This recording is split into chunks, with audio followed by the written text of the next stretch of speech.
잼 없는 날에는 잼잼한 펀치 어떠신지요? 비판 비스무리한 그것 사운드 트랙의 노잼 셀렉트 시간입니다.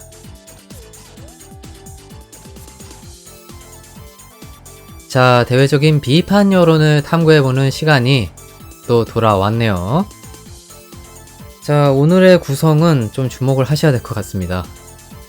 상당히 어려웠어요, 구성하기가. 사실 제가 노잼 셀렉트 간판을 소개할 때 비판 비스무리한 그것이라고 항상 소개를 드리잖아요. 그런데 이 작품을 찾아보니까 어떤 커뮤니티든지 다 똑같았습니다. 사람이 많건 적건, 유명한 곳이든 유명하지 않은 곳이든 간에 특정 캐릭터에 대한 언급량이 진짜 무시무시했었어요. 그 캐릭터에 대한 얘기밖에 없다는 겁니다. 무시무시하다라고 하는 그 정도로만 정리가 되는 것이 아니라 그 캐릭터에 대한 이야기를 빼고는 거의 언급이 없다. 이것이 좀 문제였거든요. 그래가지고 좀 비판들 많이 취합을 해서 그걸로 이 노잼 셀렉트로 구성을 해야 되는데 그러질 못하고 좀 많이 포지티브한 그런 여론들로만 구성을 했습니다. 하지만 과연 그 포지티브한 의견들이 제 감상과 일맥상통할지 그거는 좀 지켜봐야 될 문제가 있겠죠. 거기에 대해서 조금 기대를 걸어보고 한번 노잼 셀렉트의 시동을 걸어보도록 하겠습니다. 자, 그러면 이제 본격적으로 코너로 돌입을 해보겠습니다. 애니메이션 데미는 이야기하고 싶어를 감상한 당신 무슨 생각하니?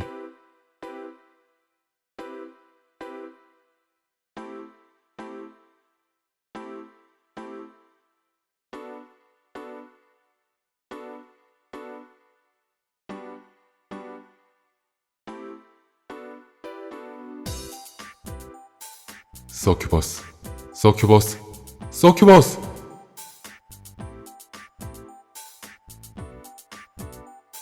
그레이트 티처 타카하시.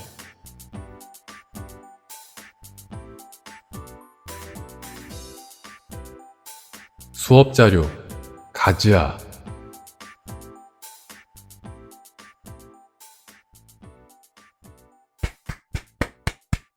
예, 잘 들었습니다. 이것이 바로 당신네들의 시선이었습니다. 자, 예고 드렸던 것처럼 포지티브한 노잼 셀렉트 이제 슬슬 돌입을 해야 될 것 같은데요. 대략적으로 제목만 봐도 어떤 내용이 나올지 감이 잡히시죠? 아마 그럴 거라고 생각합니다. 자, 그러면 어쨌든 간에 이제 씻고 뜯고 맛보고 즐기는 그러한 시간을 가져오도록 하겠습니다. 자, 여러분의 첫 번째 시선입니다. 서큐버스 선생님에 대해서 울부짖는 그런 여론들에 대해서 좀 살펴봐야 될 것 같은데요. 자, 아까 제가 어떤 특정 캐릭터에 대한 언급이 정말 어마무시하다고 말씀을 드렸잖아요.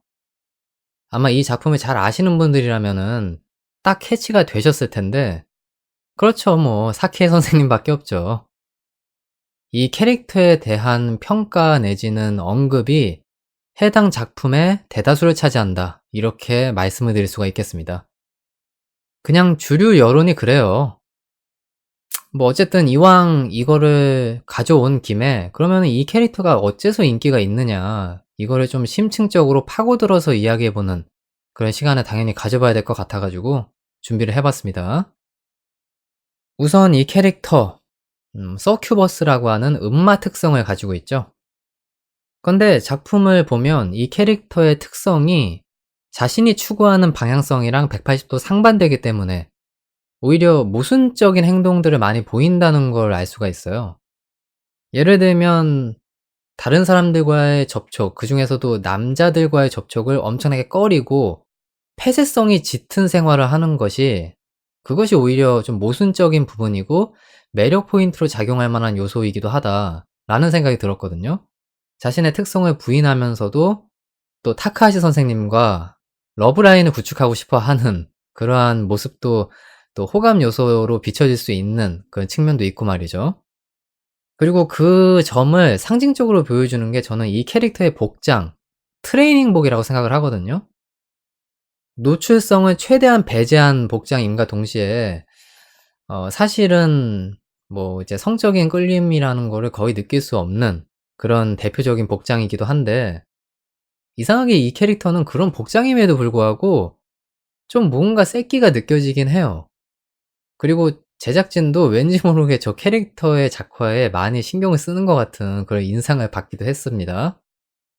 근데 뭐 약간 다른 맥락의 이야기인데, 빨간색 트레이닝복을 입고 있잖아요. 근데 그게 색상적인 측면으로 봤을 때는 나름 합당한 것 같기도 해요. 왜냐면은 제가 좀 주워 들은 얘기가 있는데, 보통 이제 PPT 같은 데서 화면을 구성할 때 푸른색 계열의 화면을 많이 쓰라는 팁이 있거든요.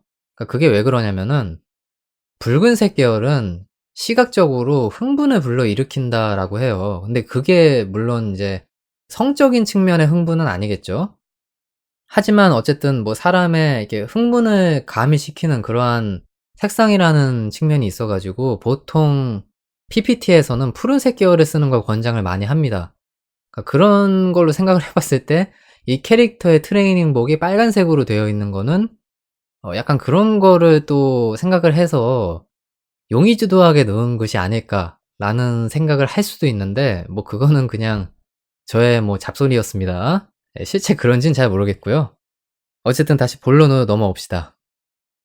자, 그리고 이 캐릭터의 매력 포인트라고 할 수 있는 것이 여교사잖아요, 이러니 저러니 해도. 그러다 보니까 거기에 대한 로망이 좀 작용한 것이 아니냐, 이렇게 생각해 볼 여지도 있거든요. 우리가 알고 있는 애니메이션에서 묘사가 되는 그런 여교사라고 하는 이미지가 누님 캐릭터 내지는 성인 여성의 정수, 그리고 좀 육감적인 이미지가 가미되는 경우들도 있잖아요. 뭐 실제 우리들이 학창 시절에 해 보면은 전혀 그런 것과는 부합하지 않는 특성이라는 거를 알 수 있는데, 애니메이션상 그리고 서브컬처상에서는 그렇게 묘사되는 경우들이 워낙에 많으니까 거기에 대한 이미지가 또 작용한 것이 아닌가 하는 조심스러운 추측을 해 봅니다. 그리고 마지막으로 이거를 얘기하고 싶은데, 사실 이게 좀 굉장히 그 오타쿠들 사이에서는 언제나 분쟁을 일으키는 화두 중 하나예요. 바로 이제 처녀 논쟁인 건데, 이 캐릭터가 자타공인한 처녀죠. 이게 본인의 특성 때문에 자유로운 연애를 하지 못하는 그러한 캐릭터로 묘사가 되고 있기 때문에, 이러니 저러니 해도 이제 처녀 특성을 가지고 있는 캐릭터다라고 해서 오타쿠들이 열광하는 측면이 분명히 있을 겁니다. 근데 저는 사실 이게 그렇게 좋게 보이진 않아요. 전형적인 모해 코드의 산물이고 좀 사라져야 되고 좀 지양돼야 되는 그런 악습적인 것이 아닌가 하는 생각이 드는데, 캐릭터 중심으로 애니메이션이 옮겨지기 시작하면서 스토리적인 부분보다는 모의 요소들, 이 캐릭터가 가지고 있는 특수 요소들이 각광을 받고, 또 그러다 보니까 작가들도 캐릭터를 다양한 측면으로 잘 뽑아내는 데에만 치중을 하는 경향들이 있거든요. 그러다 보니까 이제 스토리나 구성이 좀 허술해지는 경우들이 있는데, 저는 사실 제가 느끼기에는 애니메이션을 감상할 때 스토리 구성이라든가 연출 같은 걸 많이 보는 편이라고 저 스스로는 자평을 하거든요. 물론 뭐 확답으로 말씀드릴 수는 없습니다. 제가 진짜 그런지 아닌지는 누구한테 객관적인 평가를 받은 게 아니기 때문에 그건 잘 모르겠지만은, 어쨌든 간에 저는 캐릭터의 로그온이 돼서 이제 감상하는 성향은 아니지 않나 하는 나름대로의 생각을 가지고 있거든요. 근데 이 처녀 논쟁이라고 하는 것이 항상 이제 오타쿠 사이에서 화두가 되는 내용이다 보니까 좀 그런 쪽에 관련된 부분들을 우리들이 좀 이제는 개선해 나가야 되는 것이 아닌가, 이런 생각을 항상 하곤 합니다. 뭐 근데 사실 이거는 답이 없는 내용이죠. 답을 제시할 수 없는 내용이어 가지고 좀 미묘한 영역이긴 합니다. 뭐 어쨌든 이러이러한 특수 요소들이 존재하는데, 저는 뭐 총평을 내리자면은 사실 제가 생각하는 이 캐릭터의 그 탄생 배경은 사실 작가가 '상업성을 좀 염두에 두고 만든 캐릭터가 아닌가.' 이런 생각이 조심스럽게 들거든요. 왜냐면 워낙에 이제 남자분들이 호감을 느낄 만한 요소들이 많으니까. 그런데 그런 것 치고는 이 캐릭터가 가진 매력이, 그리고 이 캐릭터가 가지고 있는 삶이 작품의 특성과 굉장히 잘 부합이 됐다라는 의미로 다가왔거든요. 이게 작가가 의도한 건지 아니면 의도하지 않은 거였는데 잘 들어맞은 건지는 모르겠는데, 어쨌든 간에 저도 이 캐릭터 잘 뽑힌 거 동의합니다. 근데 이 캐릭터만 그렇게 주목해서 보면은 사실 작품의 메시지가 희석이 되는 측면이 있는데 말이죠. 그게 좀 아쉬운데, 어쨌든 이 여론이 존재하는 것이 저는 당연하다고 생각하기 때문에 별다른 말씀을 안 드리겠지만은 우리 캐릭터 말고 작품의 스토리를 좀 봅시다. 예, 그런 생각이 좀 얼핏 드네요. 자, 여러분의 두 번째 시선입니다. 그레이트 티처 타카하시. 자, 이 캐릭터에 대한 이야기가 안 나올 수가 없죠. 이 작품의 해결사 내지는 대미들의 특성을 성심성의껏 이해시켜주는 그런 교사의 위치에 있는 캐릭터입니다. 제목에서 유추해 볼 수 있듯이 이 캐릭터를 GTO에 등장하는 오니즈카 선생이랑 같이 비교하는 그런 여론이 존재할 정도로 타의 귀감이 되는 교사다, 이런 식의 이야기들을 많이들 하시더라고요. 그런데 저는 좀 거기에 대해서는 약간 다른 생각을 가지고 있긴 합니다. 이 캐릭터가 작품의 전개를 봤을 때 임팩트를 남기는 그런 이야기의 주축이 되는 교사임에는 분명한데, 과연 이 캐릭터가 그냥 다른 걸 다 놓고 봤을 때 교과서적인 참선생에 가까운 사람이냐? 저는 거기에는 해당하지 않는다고 생각하거든요.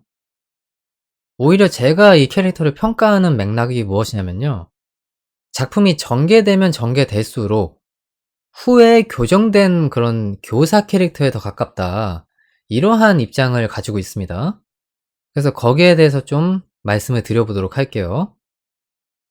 우선 이 캐릭터, 애초에 데미들에게 접근했던 그 맥락이 자신의 지적 호기심을 채우기 위한 그러한 방식의 접근이었단 말이죠. 그래서 애초에 사케 선생도 테치오 선생이랑 접근을 할 법한 그 상황에서 접근을 최대한 꺼렸던 것이 있는 거죠. 데미에 대한 연구에 치중했던 사람이었으니까 자신을 그냥 연구 대상 정도로 보는 거 아닐까, 이런 어떤 심리가 반영된 건데, 저도 실제 그 맥락에 이 캐릭터가 부합한다고 생각을 합니다. 지극히 연구자적인 시각을 가지고 있는 캐릭터예요. 그런 것들을 이제 엿볼 수 있는 것이 10회에서 본인의 대학 친구와 이제 만나서 쿄코에 대한 이야기를 이제 나누는 와중에 그런 얘기를 하거든요. 윤리라는 게 다 뭔데? 본인이 동의하면 연구해도 상관없는 거 아니야? 이런 맥락으로 이제 이야기를 하거든요. 근데 저는 사실 그게 굉장히 위험한 접근이라고 봅니다. 특히나 이제 교사의 입장에 서서 있는 사람이잖아요. 그런 입장인데 양쪽에 균형 있는 생각을 가지고 있는 게 아니라 너무 편향적인, 지극히 연구자적인 시각에서만 그 셈법을 이야기하는 것이 좀 저한테는 약간 미묘하게 다가오더라고요. 이게 적절한 비유일지는 잘 모르겠지만 성소수자분들이 있잖아요. 그런데 이분들의 연구자들이 연구하기 위해서 내세우는 명분이 성소수적인 그런 성향은 질병인 거냐 아니면 선천적인 거냐, 이러한 이슈인 거잖아요. 근데 여기에 대해서 성소수자 본인, 개인이 동의를 한다고 해서 그 주변에 있는 다른 소수자들, 그리고 연구자들 간의 윤리 문제라는 것이 해소가 될 것이냐, 이거는 좀 다른 맥락인 거거든요. 논쟁을 일으킬 법한, 싸움을 일으킬 법한 그러한 맥락이 존재하는 한 거기에 대한 접근은 좀 조심스러워야 되는 건데, 물론 실제 본인들이 연구를 하고 있는 건 아닙니다만 그러한 생각을 품고 있다는 것이 선생님의 입장에서 접근을 해서 생각을 해보면은 긍정적이고 바람직한 현상은 아니다. 그리고 이제 또 한 가지 제가 말씀을 드리고 싶은 게 있습니다. 이 캐릭터가 학생들에 대한 배려심이 너무 없다, 이런 생각을 했었거든요. 지적 호기심을 채우기 위해서 배려라고 하는 거를 아예 그냥 쌈 싸먹은 행동들을 가끔 이제 보여준단 말이죠. 예를 들면 2회에서 쿄코와 이야기를 하게 됐을 때 몸통에 있는 불꽃을 만져도 되라는 말이 나오자마자 그냥 바로 덥석 만져보면서 배려심 없이 행동을 하는 이러한 모습을 볼 수가 있고, 또 3회에서 아까 언급을 했던 내용인데 히카리 앞에서 학생이 분명히 있잖아요. 게다가 여학생인데 섹스라고 하는 단어를 3번이나 읊조립니다. 그러니까 그거는 명백한 성희롱이거든요. 이게 시모네타적으로 해석이 되니까 긍정적인 거지, 이거를 그냥 교과서적인 생각으로 우리들이 바라본다라고 하면 결코 적절한 행동이 아니죠. 그리고 마지막으로 이게 또 있습니다. 5회에서 유키가 발에서 식은땀을 흘리니까 그게 결정화되잖아요. 얼음으로 결정화가 되는데 그거를 이제 슬슬 챙기면서 비커에다가 딱 넣어놔요. 그래서 유키가 "이거 뭐 하실 거예요?" 하니까 연구기관에 이 성분 의뢰를 하고자 한다 라고 말을 하잖아요.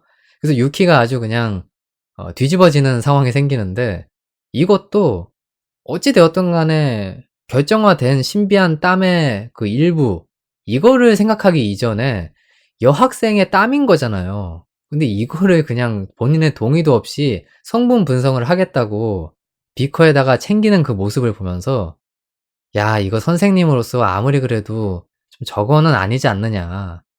이런 생각을 하게 되더라고요. 근데 단지 이 캐릭터가 그런 부분에 있어서는 고평가를 받을 만한 부분이 있죠. 기본적으로 선인이라는 것은 명확한 사실이고, 또 이 작품의 세계관이 과도기라고 전 분명히 말씀을 드렸습니다. 그러다 보니까 사람과 사람 간의 접근이 굉장히 조심스럽고, 대미에 대한 특성에 대해서 함부로 읊조리거나 차별적인 언행을 보이는 것이 그들에 대한 신뢰라는 거를 알게 된 세계관이에요. 근데 그런 세계관에서 데미들 스스로는 좀 답답함을 느낄 수도 있거든요. '아, 이거 나는 이러한 특성에 대해서 이야기하는 것이 거부감이 좀 없는데 왜 이런 얘기를 그렇게 조심스럽게 다룰까?' 거기에 대한 답답함을 이 캐릭터가 해소해 주는 측면이 있다는 거죠. '소수자에 대한 대담한 접근을 하고 있다.'라고 하는 거를 부정할 수 없다, 이겁니다.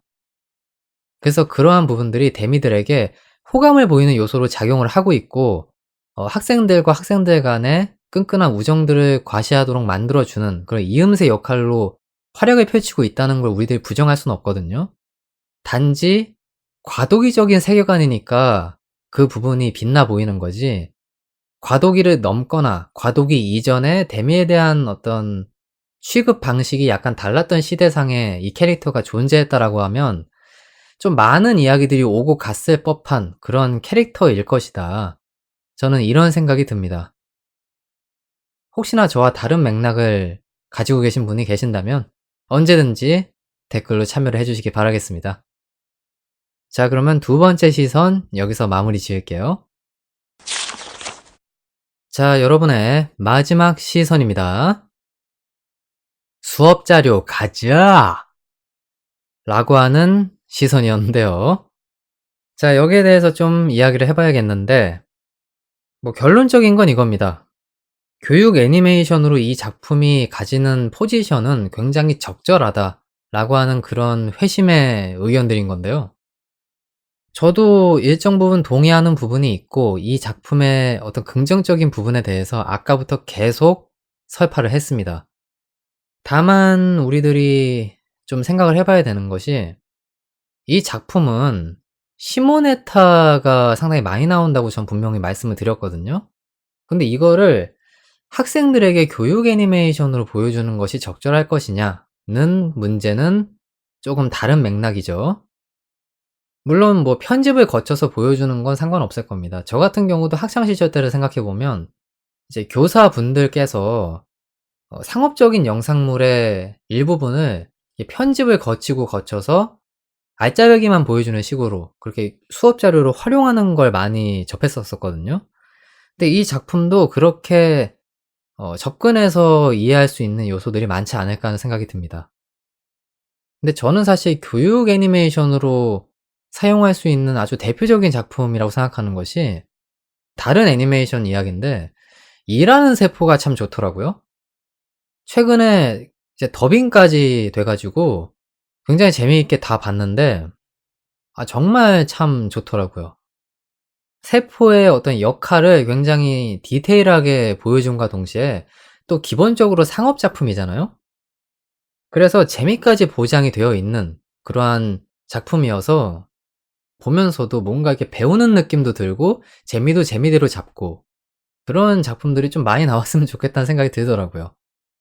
그리고 뭐 방금 전에도 말씀을 드렸지만 더빙이 참 기깔나게 잘 됐습니다. 애니맥스에서 힘을 많이 썼어요. 그래서 여러분들도 꼭 보시라 이렇게 말씀을 드리고 싶습니다. 근데 제가 사실 이 시선을 들고 온 이유는요. 꿀잼 셀렉트 두 번째 포인트에서 다뤘던 교육 애니메이션이 되면 곤란하다라고 하는 그 내용이랑 180도 상충되는 그런 시선이기 때문에 들고 나온 거거든요. 그러니까 이분들이 이야기하는 것이 뭐냐면은 제가 지적했던 그 몇 가지 단점들이 자신들에게 있어서는 굉장히 좋았다는 그런 취지로 발언을 하시는 분들이 많더라고요. 학생들끼리의 어떤 토의 장면 내지는 히카리가 그 뒷담화 까는 여성 캐릭터들에게 일가를 보이고 그들이 뭔가 괘씸하도록 만드는 이러한 그 과정 자체가 굉장히 인상 깊었고 자신들에게는 긍정적인 느낌으로 다가왔다. 이렇게 이제 말씀하시는 의견들이 꽤나 있었습니다. 그리고 그분들이 이제 내세우는 감상이 무엇이냐면은 오히려 그러한 장면들 덕분에 학생들의 성장이 두드러져 보였고 또 그들이 인식 변화를 하고 있다는 걸 좀 체감할 수 있는 그러한 요소였기 때문에 이 점이 오히려 이 작품의 정체성이랑 굉장히 들어맞는 것이 아니냐 이렇게 감상평을 남기시는 분들이 계시더라고요. 그래 가지고 저는 그러한 시선으로 보시는 분들의 입장에서 보면 '아 굉장히 일리가 있는 지적이구나.' 라는 생각이 들었습니다. 그리고 새삼 또 언제나처럼 사람마다의 감상이라는 것이 역시 참 제각각이고 그 느끼는 바가 굉장히 다르구나라는 거를 많이 좀 생각을 하게 되더라고요. 그리고 저도 그 부분을 굉장히 존중하고 재미있는 시선이라고 생각을 했기 때문에 노잼 셀렉트 마지막 시선에서 다뤄서 말씀을 드려 봅니다. 자 그러면 이제 슬슬 노잼 셀렉트 진짜 마무리해야 되겠네요. 여러분들의 다채로운 시선과 저만의 포인트들을 있는 그대로 다뤄본 이번 회 어떠셨는지요? 여러분들의 입맛에 잘 맞기를 부디 저도 바라도록 하겠습니다. 자 그러면 여기서 마무리 인사를 하는 것이 아니고요. 마무리 인사 할 뻔했네요. 여기서 마무리 인사 하지 말고 엔딩으로 넘어가서 거기서 구체적인 이야기들 하면서 이번 회를 깔끔하게 정리해 보도록 합시다. 자 그러면 저는 엔딩에서 찾아뵙도록 하겠습니다.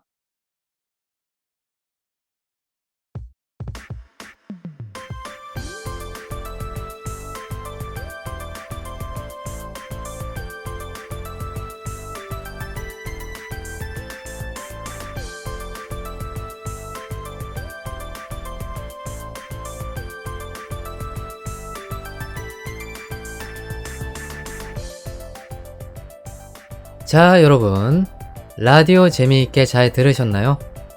이제 엔딩입니다. 뭐 노잼 셀렉트 마무리 지으면서도 이런 말씀을 드리긴 했지만 참 얕으면서도 깊이가 있는 그런 이중성을 타고난 작품이라는 생각이 듭니다.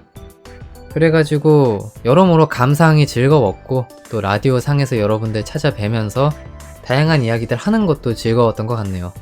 이런 작품들을 조금 더 시간이 되면 많이 봐서 라디오를 조금 더 풍성하게 해야겠다는 생각이 듭니다. 그렇게 후기를 마무리하는 것이 가장 올바른 것 같네요. 그런데 이제 슬슬 저도 많이 지칩니다. 다이렉트로 여러가지 이야기들을 하다 보니까 많이 지치는 감이 있는데 언제나처럼 했던 일을 해야겠죠. 다음 회차에서는 과연 무엇을 보고 올 것이냐 여기에 대해서 말씀을 드려야 될 텐데 자 여러분들도 아시다시피 저번 회차인 13회 그리고 이번 회차 14회에서 2연속 일상물을 다루고 있습니다. 그래서 여러분들이 그러한 작품을 좀 거부감을 느끼시는 분들이라면 힘드셨을 거라는 그런 생각이 듭니다. 그래가지고 좀 다른 작품을 하나 가지고 오려고 합니다. 다음 회차에서는 과연 무엇을 볼 것이냐? 다음 회차의 장르는 판타지물입니다. 오버로드가 지나가고 나서 또다시 오랜만에 판타지물을 들고 나오게 되었네요. 자, 다음 회차를 기대해 주시고요. 그리고 이 작품 생각해보니까 좀 오버로드랑 약간의 연결점이 있는 것 같기도 하네요. 그런 단서를 좀 하나 여러분들에게 제공을 해놓고 저는 제 할 일을 해보겠습니다.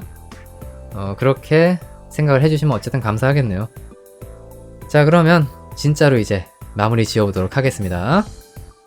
좋은 하루 보내세요. 지금까지 사운드 트랙이었습니다.